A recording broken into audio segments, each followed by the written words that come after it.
AC से बरामद किए गए 5 सांप, आतंक में परिवार। उत्तर 24 परगना के गायघाटा थाना क्षेत्र के पूर्व सोनाटीकाड़ी के निवासी सुब्रत दास के घर के एसी से 5 सांप बरामद किए गए। पारिवारिक सूत्रों के अनुसार गर्मी होने पर परिवार के सदस्यों ने एसी चालू किया था। उन्होंने दावा किया कि एसी चालू करने के बाद शोर सुनकर उन्होंने एसी बंद कर दिया। एसी की ओर देखने पर उन्हें सांप की पूंछ नजर आई। बाद में उन्होंने एक स्वयंसेवी संस्था को इसकी जानकारी दी।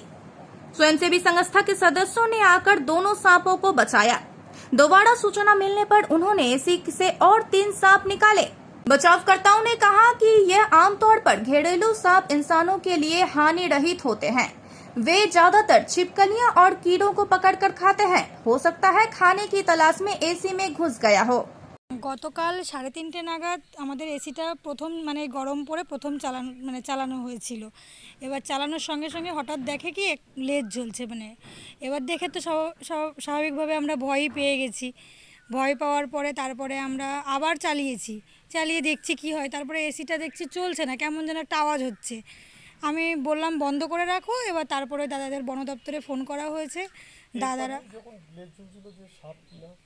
মনে হয়েছে সাপ। তারপরে আমরা ছাদের উপরে যাই, গিয়ে দেখি যে ওটা কনফার্ম করার জন্য যে সাপ নাকি। তারপরে উপরে দেখছি কি মাথাটা দেখা যাচ্ছে। দেখে স্বাভাবিক ভয়ই পেয়ে গেছি। ভয় পাওয়ার পরে তারপরে ওনাদেরকে ফোন করা হয়। ওনারা আসেন সন্ধ্যাবেলা। কালকে 2টো সাপ ওখান থেকে বের করে নিয়ে যাই। তারপরে একটা তো বাইরেই চলে গেল। ওনারা যাওয়ার পরে আজকে 3টে উদ্ধার করেছে, আরও 2টো চলে গেছে। দুদিন ধরে এসির ভেতর থেকে লাগাতার সাপ উদ্ধার হচ্ছে, কি ঘটনা? অ্যাকচুয়ালি আমরা কালকে সন্ধ্যাবেলায় খবর পাই, এই চাঁদপাড়ার এই যে বাড়ি থেকে আপনারা দেখলেন আমরা সাপগুলো উদ্ধার করলাম। ওনারা ফোন করে বলেন যে এসির ভেতর 2-3টে সাপ দেখা যাচ্ছে। তো সে মতো খবর পেয়ে আমরা কাল রাত্রে আসার পরে দেখি 2টো বেতাছড়া সাপ আছে, একটা ইনডোরে একটা আউটডোরে। তো আমরা সেই সাপ দুটোকে উদ্ধার করে নিয়ে যাই। এসি খোলে অনেক চেষ্টার পরে সাপ দুটো বের হয়। আবার পরবর্তীতে আজকে সকাল 8:30 নাগাদ ওনারা আবার ফোন করেন যে আবার নাকি ওই এসির ভেতর থেকে আবার সাপ দেখা যাচ্ছে। তো সে মতো অবস্থায় আমরা খবর পেয়ে আসি এবং কালকে দিয়ে আজকে দিয়ে টোটাল 5টা সাপ আমরা উদ্ধার করতে পেরেছি। এরকম ঘরের ভেতর থেকে এসির ভেতর, এটা তো আতঙ্কের বিষয়, কি বলবেন? এইবার দেখুন, এসির ভেতর সাপ তো ঢুকছে, এর কারণ হলো শীত ছিল, প্রথমত এসি চালানো হয়নি। আর যেহেতু এসির পাশে একটা গাছ ছিল, আমার যতদূর ধারণা ওই গাছ বেয়ে সাপগুলো এসির ভেতর আশ্রয় নিয়েছিল। কারণ এসির ভেতর খোলসও আমরা দেখতে পেলাম এই বেতাস্তা সাপের। আর এই সাপটা নিয়ে ভয়ের বা আতঙ্কের কোনো কারণ নেই, কারণ এই সাপটা সম্পূর্ণ নির্বিষ একটি সাপ। এই সাপে কোনো যে ভেনাম থাকে বা যে বিষ থাকে সেটা মিডলি ভেনামাস বলে, যেটা মানুষের পক্ষে কোনো ক্ষতিকারক হয় নয়।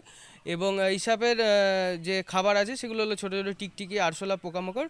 এইসব খাবার জন্য এরা মূলত বসতির মধ্যে বা আমাদের মানুষ যে বাস করে যে সমস্ত জায়গায়, এইসব জায়গায় এরা আশ্রয় নিতে। গরম পড়ছে, এখন কি সাপের উপদ্রব? হ্যাঁ, অবশ্যই গরম পড়ছে, সাপের উপদ্রব তো বাড়বেই। আর তাছাড়াও আমাদের চারিদিকে ঝোপঝাড় বন জঙ্গল কমে যাচ্ছে, ওরা খাবারের সন্ধানে আমাদের লোকালয়ে অবশ্যই প্রবেশ করছে।